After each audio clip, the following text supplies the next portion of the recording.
Welcome to the Research Culture Uncovered podcast, where in every episode we explore what is research culture and what should it be. You'll hear thoughts and opinions from a range of contributors to help you change research culture into what you want it to be. Hi, it's Emma. And for those of you who haven't listened to one of my Research Culture Uncovered episodes yet, I'm the Head of Research Development and Culture at the University of Leeds. My podcast episodes focus on areas of research leadership and research culture, but today I want to try something completely different. I want to take an opportunity to combine two things I'm really passionate about. That's research culture and bees. And yes, you heard that right, I did say bees. I'm a relatively new beekeeper, and it's been a steep learning curve. And I've recently been getting them ready for winter and reflecting on what I've learnt as part of supporting these amazing insects. And it struck me that there are a lot of similarities between the culture in a beehive and the work we're doing in research culture. So bear with me, and hopefully this will all make sense as I try and explain some of the examples from within the hive and how that might prompt questions, ideas, or thinking in the work that many of us are doing to improve cultures within our institutions. It may also tell you some key facts about bees that you might not already know. So in short, is there anything we can learn from Willow and the girls? So I should start by saying the culture of the hive is the top priority, and every bee in the colony works to provide a strong, healthy and supportive environment that enables their hive to grow and thrive. The hive functions as one, and whilst each of the individual bees may have a different role and responsibility, they all have one focus, and that is prioritising the strength of the colony. In fact, a well-functioning hive is probably one of the best examples of a culture that is built on unity and community. It is also a supportive environment where every bee works with and supports every other bee. From the moment they emerge, they have a role to play, but they are supported by their sisters to be able to do that. I should also mention at this point that the hive is predominantly female bees, but more on that later. Now, you're probably already aware that every hive has a leader, a queen bee. My current queen is called Willow. And a lot of people think that the queen bee has all the power and control within a hive, but that's actually not the case. Willow's role is to keep the colony growing and to help set the temperament and tone within the hive. But the real power comes from the worker bees. Her worker bees will tell the queen how the hive is functioning, whether she needs to bring in more bees to the colony through laying more eggs, whether they have too many and potentially need to split, creating a swarm, and also when they need to start winding down and preparing for winter. But importantly, they also determine how long the queen stays in her role. If they feel the queen is not right for the colony, if she is responsible for a negative or an aggressive temperament, or perhaps they sense that she isn't strong enough, then they will actively work as a group to remove her and create a new queen. So this isn't about a hierarchical structure with one person heading up a colony and making all the decisions. The hive culture has to involve every single bee in order to be successful. So the message here is clear. Willow will only stay in her role as long as she has the support and buy-in from the workers, and that the culture within the hive comes from that collective colony. Within research culture, we talk a lot about equity and equality, diversity and inclusion. And in the hive, we have similar examples. The strength of the hive comes from having different bees, having different roles and different attributes or things that they are naturally good at.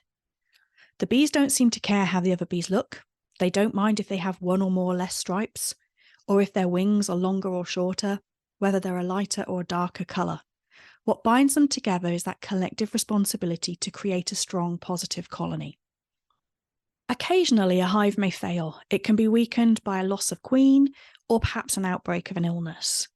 And we often find that bees from these weakened hives will be welcomed into a new colony if they can show they are willing to actively contribute. They will often bring gifts of honey or pollen with them to show their willingness to be part of the new hive. And every bee in the colony has an equal opportunity to contribute and develop within their hive. I suppose the only role they cannot have is the queen. Now, I mentioned earlier on that the majority of the bees in the hive are female, so I think it's also worth noting that bees are not great on gender differences, and this is an example where we are clearly different. The males are only in a hive to aid reproduction, and once that job is done, they get a bit of a raw deal, and they are evicted from the hive. So it's definitely not something I'm saying we should adopt. The next comparison is around career progression. And you may be thinking, what career progression exists for bees? Well, every bee in the hive has a specific role to fulfill, and these roles change as the bees get older. So there is a very natural career progression for each bee. They start as a cleaner bee, cleaning the cell that they've just emerged from, ready for the next egg to be laid, and then progress to become a nurse bee, looking after the eggs by feeding them, and also looking after the newly emerged bees. After a while, they will progress to what I call kitchen bees, packing and storing nectar and pollen that's being brought into the hive. They can then progress to be a builder bee, creating that beautiful honeycomb structure that you often see, that is essential for eggs to be laid in and food to be stored in. They can then progress to become a guard bee, charged with protecting the hive from aggressors and sloppy beekeepers. And finally, they can progress to become a forager, off out into the wide world to collect pollen and nectar to feed their hive. None of these roles are seen as being more or less important than any other. Each one is equally recognised as an essential part of a functioning hive. I mentioned that new bees are supported by their sisters. A newly emerged bee has no idea what the culture of their environment is, but they're very closely tended to by the nurse bees who have learned the culture of the hive and passed down this critical information and knowledge. We could call this a perfect example of bee mentoring. Not every bee will do every single job. They will often find that they are good in one area, and they may stick to doing that job for the duration of their life. But what is really important is that they get an opportunity to try these different roles, to see where they might make the most difference. So there's certainly a lot we can learn from this about the need to have clear progression possibilities, bee mentoring, and also not forcing people into roles that aren't going to be a good fit for them. At the height of summer, there can be 40,000 bees in a hive, all working to achieve one common goal.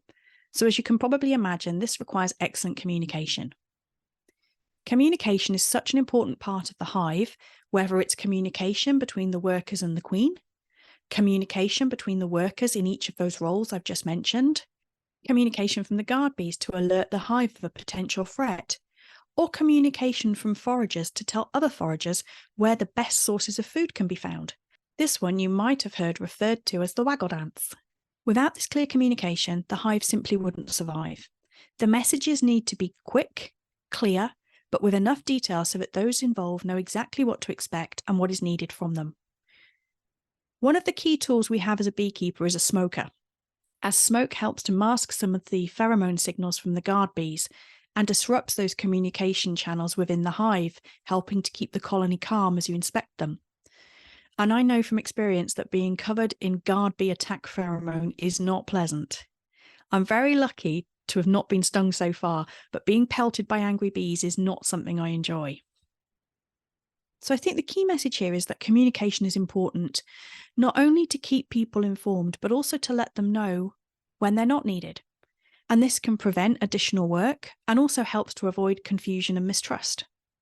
One of the things we hear in research culture quite a lot is that if people don't know what's going on, they either assume it isn't happening or it's something that's being hidden from them.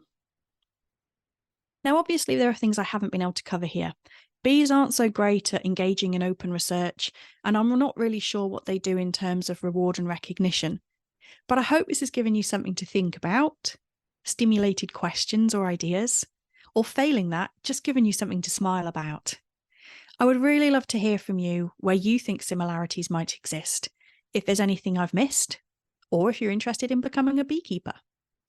I'd also really like to know how this episode has landed, so please do leave a comment and we'll get back to you.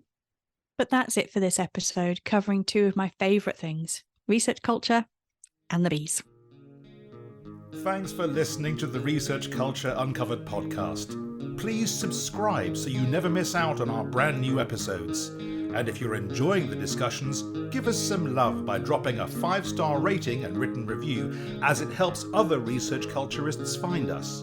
And please share with a friend and show them how to subscribe. Thanks for listening, and here's to you and your research culture.